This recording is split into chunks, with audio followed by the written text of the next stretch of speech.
देख ये वाला ब्लैक फ्रिज बढ़िया है ना। ये बढ़िया यार, इसमें तो दो दो दरवाजे हैं। अरे हाँ, इसमें तो सारा सामान आ जाएगा हमारा खाने पीने का। यार लेकिन मुझे व्हाइट वाला भी अच्छा लग रहा है। यूँ तो फिर सिल्वर भी ठीक है। अच्छा फिर यूँ तो ये ब्लैक मैट वाला भी ठीक है। हाँ तो ले ले फिर मैट ब्लैक वाला। मैं तो एक ग्लास ब्लैक वाला ही लूंगा। यार वो नहीं, यही लेना है। यार तू मेरी मानती क्यों नहीं यार है? मुझे ना वो फ्रिज में पिन कोड वाला खाना चाहिए जिसमें मैं अपनी चॉकलेट छुपा सकूं तुझसे।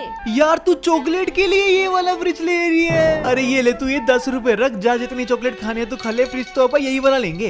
अच्छा ठीक है, मैं इसकी चॉकलेट लेकर आ रही हूँ, तू करा ले वो वाला फ्रिज पैक, हम वही वाला लेंगे। बाय। चलो हो गया काम। फ्रिज तो यही वाला लेंगे हम, है ना सब्सक्राइबर? सही है ना?